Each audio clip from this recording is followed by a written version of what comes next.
get around the barriers. I'm not going to say that telecom is a panacea. It is not. It cannot solve all the connectivity and all the other problems that are being encountered, and we are hearing about them in the last couple of days. Neither telecoms can move things physically around, not yet at least. But it can enormously help and facilitate processes and interactions by working around barriers, as I mentioned, and thus help to enhance our trade. Take the example of the most visible and talked about barrier, the visa restrictions, which bar face-to-face interactions from taking place. Telecoms offer video conferencing as a solution. As most of you probably know, video conferencing is now being used in a lot of meetings and conferences where participants are sitting across continents. Excuse me. I have a bit of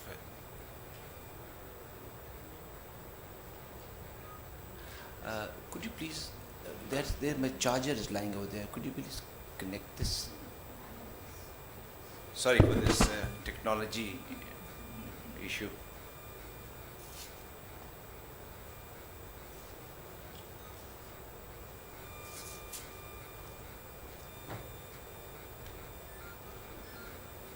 So the video conferencing in the meantime is also increasing in its the way it's done, and the Cisco's so-called telepresence solution, for example, is one where you feel as if you're sitting in the same room practically. Again, I'm not suggesting that it substitutes physical visits, but it can certainly contribute to lesser number of visits to the visa office. And frequent video interactions among people in chambers of commerce and other trade bodies could certainly help to create those much needed constituencies across the borders.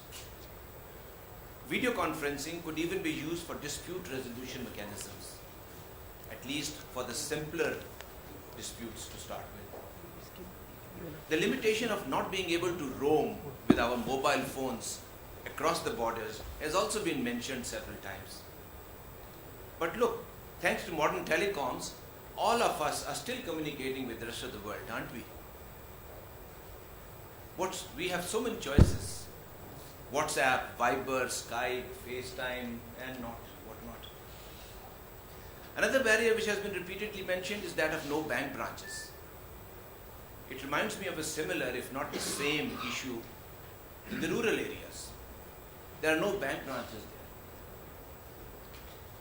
there. In come the mobile telephone companies, and now every household in every village has at least one mobile phone. So they are slowly launching mobile banking.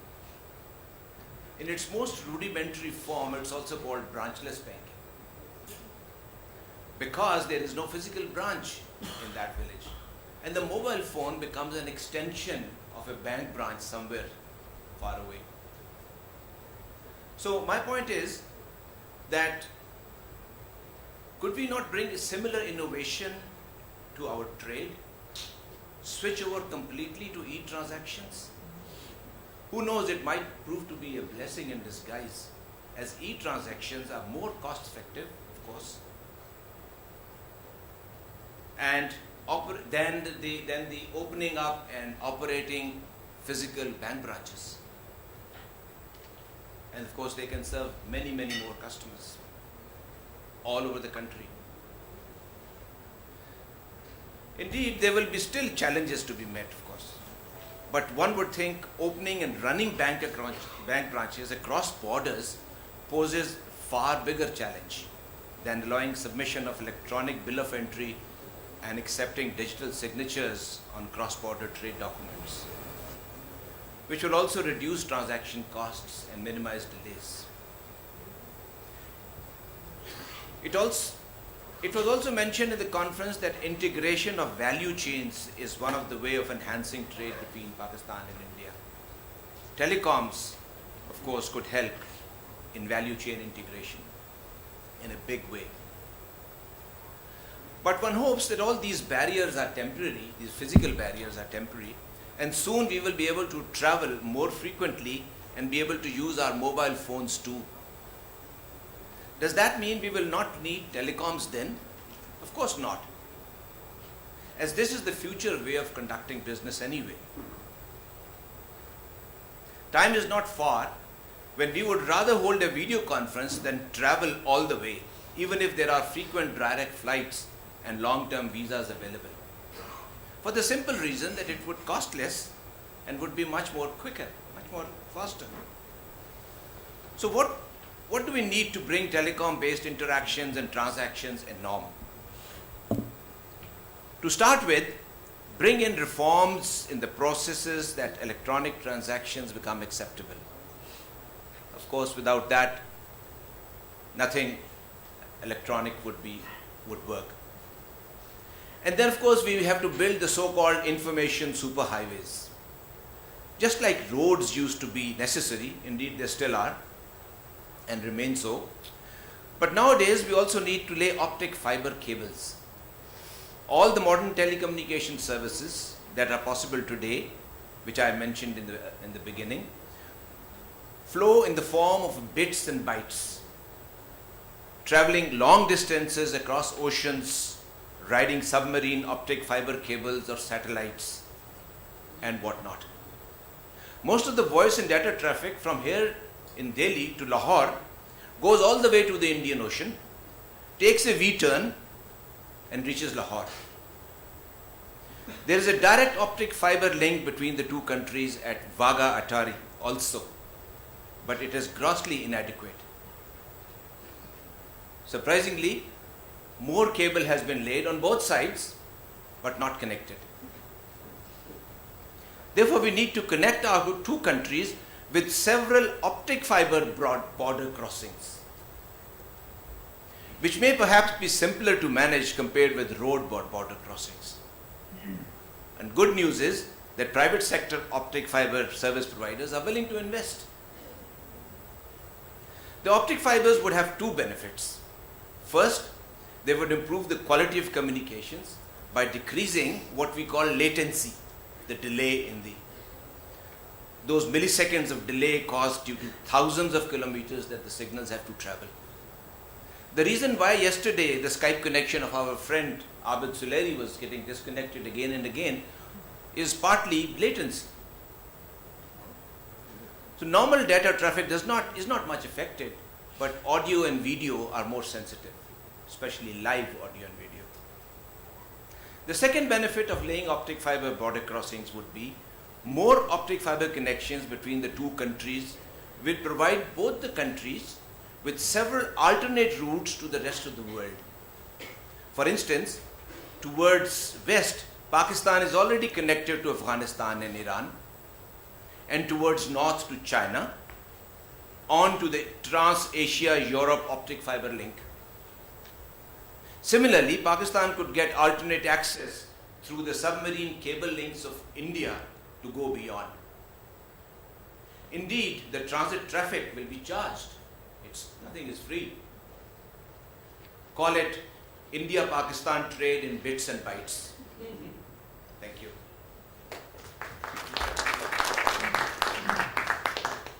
Thank you, Iftikhar Sahab.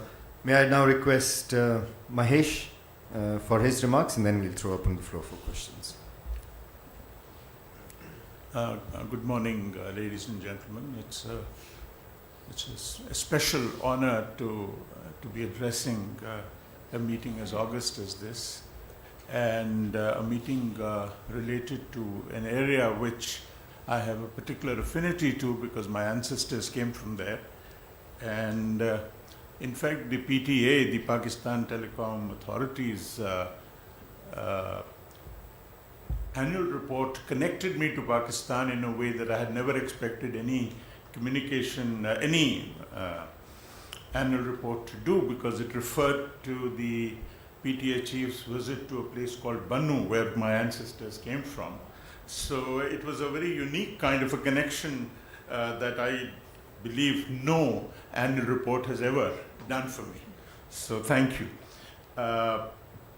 Having said that, let me also now a lot has been said by my colleagues, and fortunately a lot of it is the groundwork for, and indeed some of it might even overlap with what I'm going to say.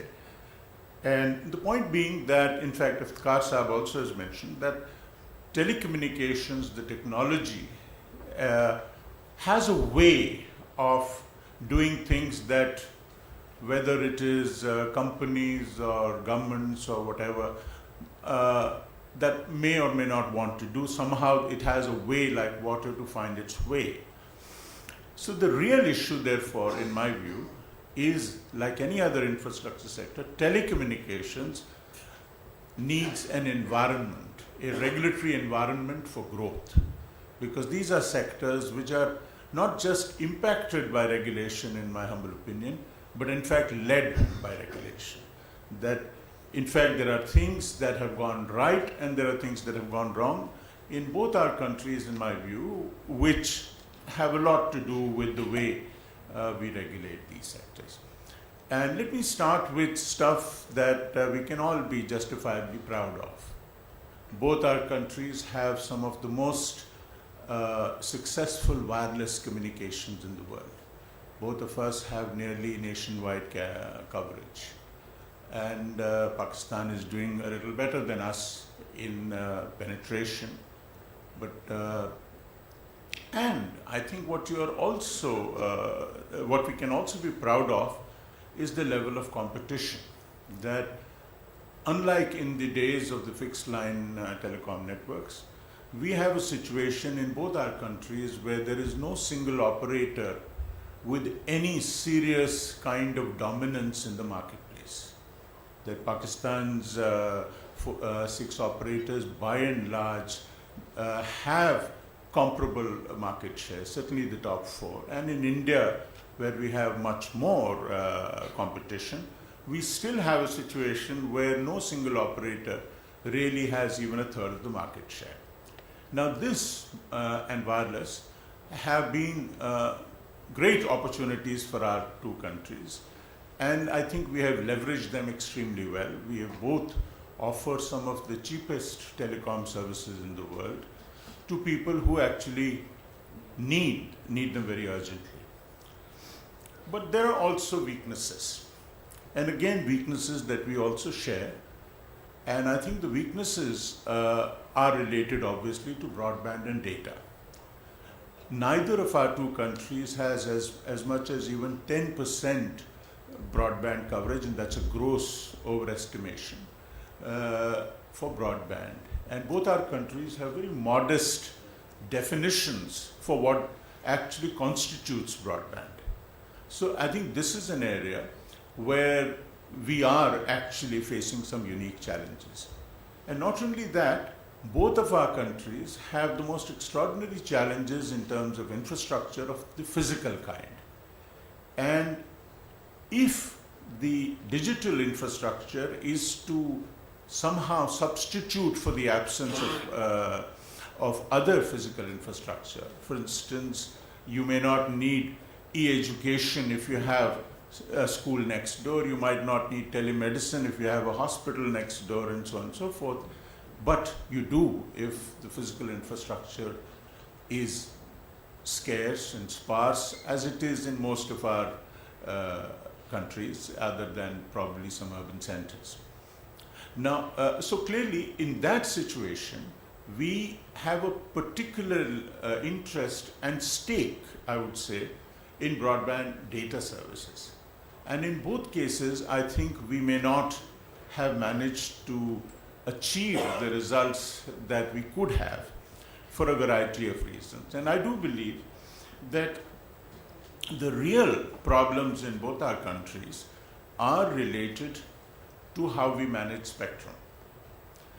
And I believe also that in this case, Pakistan has done a slightly better job than us, but clearly in both our countries, spectrum is still an expensive product or expensive resource, I may say. And this resource has a direct bearing on the cost of rollout of networks, which we need so desperately. It may or may not affect individual prices of services in dense populations. The competition in our markets is sufficient that you may not have very high impact on prices in the short term. But we do have a serious threat in that our spectrum policies in both our countries leave very little incentive for operators to roll out networks where markets are not developed. Where markets are weak, which is a large part of our respective countries, there is much less incentive. And in India, particularly here, we have a situation where the price of spectrum is several times more than the very high price of spectrum even in Pakistan. And I think this particular thing is going to be a major dampener in our respective plans to leverage digital infrastructure, in our respective aspirations from what digital infrastructure can deliver. So I do believe that spectrum management is something that where we can provide what a lawyer might call persuasive evidence to each other as the wrong way to go as far as what we are doing currently. What we are also not doing very well is managing our licensing.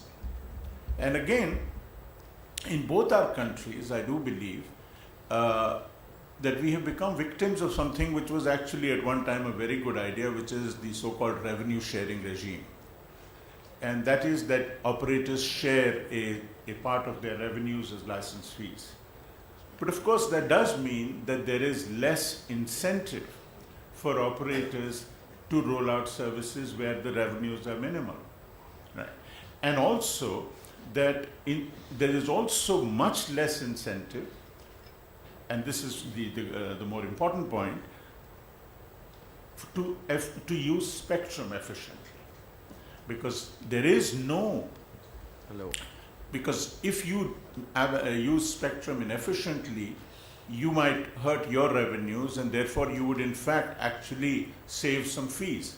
But the fact is that it is a natural resource, it is a limited resource, and it is a resource that others could have used. And in as far as you have rights to that spectrum and you're not using it efficiently, there is a problem. So clearly these two in my areas, licensing and spectrum, are two areas where I think we have a long way to go. And in both, and the argument again being that unless we use spectrum efficiently and also use it to the hilt, we make it possible to use it in every conceivable way. In other words, whether it is spectrum sharing, whether it is trading, etc., etc. All those measures, which both I'm not entirely up to date on the Pakistani side, but I believe it is the case that most of these rules are comparable in both countries, as are most of the statistics. We have not gone very far, and we are losing access, losing the use of a resource which unfortunately, and unlike other physical resources, say like coal or is not even something that you can put away for your coming generations. The loss of usage of spectrum is lost forever. I mean, it's not like coal or anything else that, okay, if you use it a little bit more prudently, that you would leave some behind for people coming after you. So this is one area where we are not using spectrum very efficiently in both countries. And this is particularly key because, as we mentioned, and all the three speakers in one way have alluded to that, because we are almost entirely wireless-driven markets. We have very little, and indeed declining networks, physical networks. In both countries, the users of fixed-line networks are decreasing. So in such a situation where you have such a high stake in wireless networks, to not get this right, I think, is something that both our countries need to correct. And I think there are huge opportunities for both our countries. Clearly, there is much, many of the opportunities, many of the possibilities are technology driven. I suspect private sector enthusiasm and energy can take care of many of those issues. And however, there are where the opportunities might be greater are in areas like I first alluded to, which is persuasive evidence of what works and what doesn't work. And we are very comparable countries, and I think we have to actually, especially those who are asking for a bit more a rational approach to licensing and spectrum, to recognize that these things are a barrier in all our countries. Second, I think the point that Mr. Matthews made about harmonization. This is a unique opportunity for spectrum harmonization.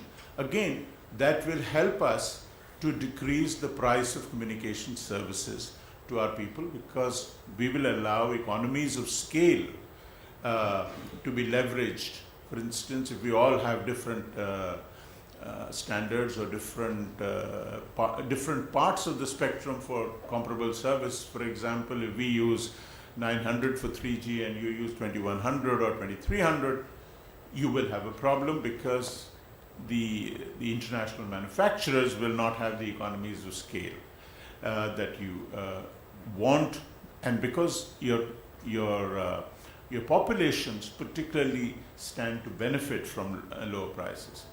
And in fact, here is another opportunity where I suspect India could play a major role. India has made great strides recently in cheap handsets and cheap wireless devices.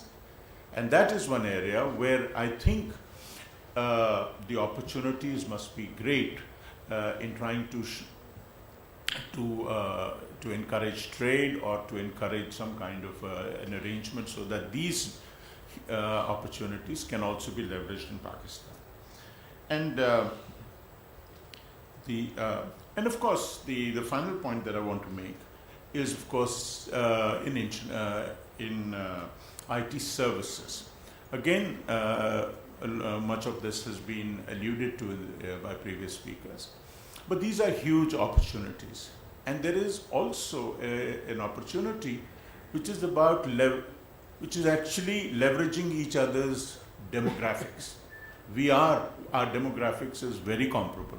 For example, there is no reason why a health service application should not be able to benefit from real-time data from, say, Pakistan. For instance, same thing, suppose you were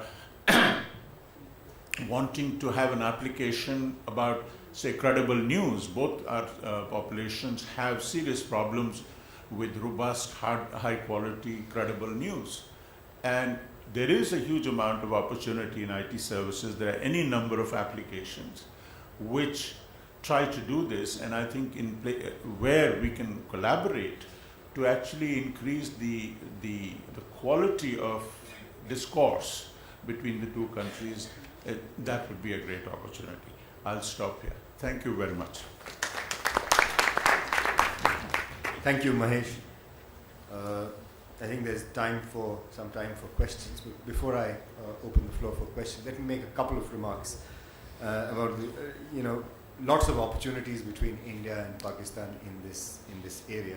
Those of you who are fortunate to travel to Davos and heard Eric Schmidt of Google, and those who are not fortunate, obviously, you could have watched it on YouTube, provided you had a seamless and large fiber optic or spectrum connection.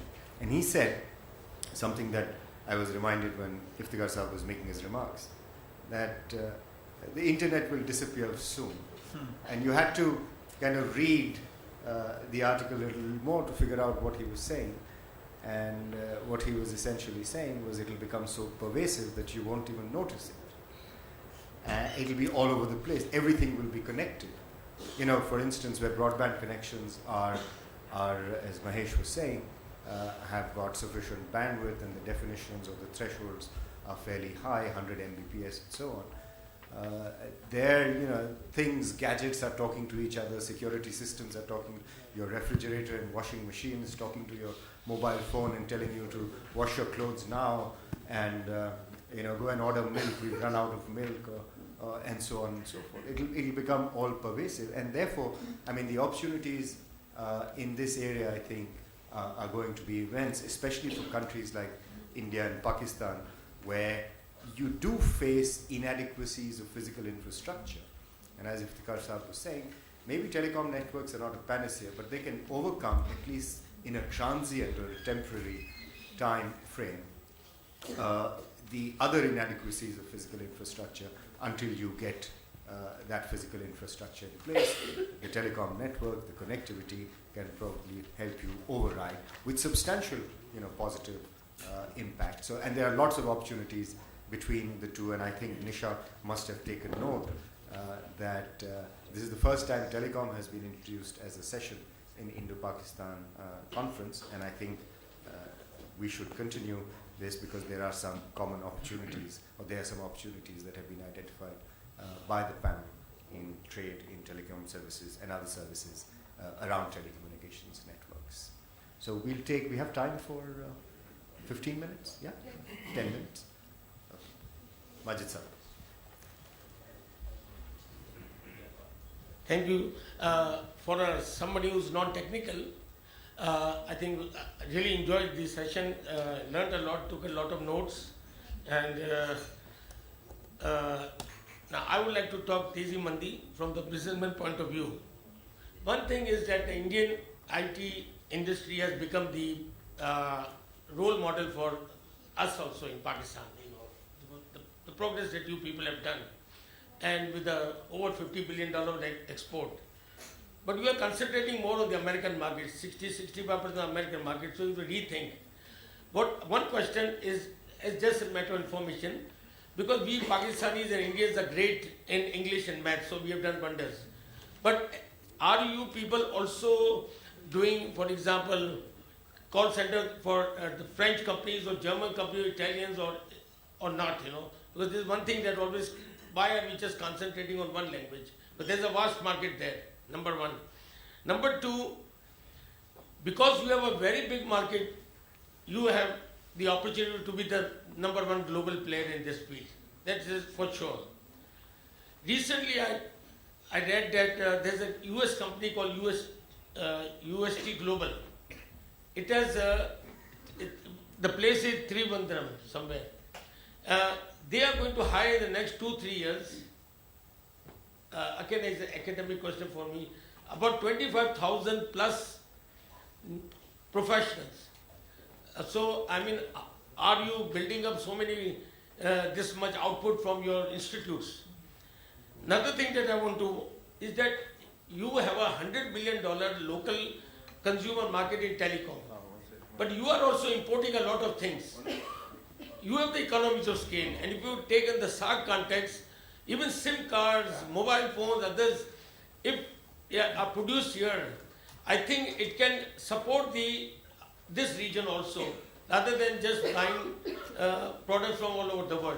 So this is a big market potential for all our countries, And the question at the same time is how you can link up with the Pakistani IT industry, because indirectly, Indian companies are through, from America, Silicon Valley, here and there, they're coming here. Final question, Parvez Bhai talked about the branchless banking. Last April, Cuts International invited me, financial facilitation, and we had a program over there in Dhaka. And my paper mentioned this thing, because in Pakistan we have this, through the telephone, the Easy Paisa, for example. And we have used that in our organizations also. You see, a lot of Indians and Pakistanis, yatris, they come, both the countries, and they have problems of the currency and issues like that. If there is a system can be developed, say between Mobilink or Ufone of Pakistan and Airtel here, and we have like on the retail stores, you can go anywhere and collect the money. So this movement of cash would end, and from the organization point of view, last year FICCI had to send $15,000 to FPCCI for the expenses in Karachi, and they were having a lot of difficulties. If something like that happens, ye fayda ho jayega. Another thing is, if I want to buy something for India, I want to give in advance. rather than going to the banking, if I can somehow have my Indian supply can have a guarantee that the money is there, that this branchless banking is something that can play a pivotal role in enhancing India-Pakistan trade. That was my couple of points I wanted to make. Thank you. Thank you, Majid Sahab. Nisha, next time maybe Majid Sahab can be on the telecom panel as well. Right? So you've asked 4 questions. So before we take more questions, there are 4 questions, and let me give it to the panelists before we ask more questions. Give it to the panelists if they have any initial thoughts about call centers in other languages, developing the hardware industry in India and serving the Pakistani market, branchless banking, and common opportunities in the IT industry. These are the 4 questions. Nobody talks about education. In 10 rupees, 5 rupees, students can learn the whole month. Yes, I think Mahesh alluded to that. But Mahesh, would you like to address any of the points that Majid Sahab has raised? Well, clearly, as far as markets other than the Western Europe or North America is concerned, obviously language is the big issue. And India, with a large English-speaking population, much like Pakistan, clearly has an advantage. And I suspect building or developing a market which caters to non-English-speaking countries might be a challenge. But I suspect there is a part of this that is already happening, but I would imagine it's very small.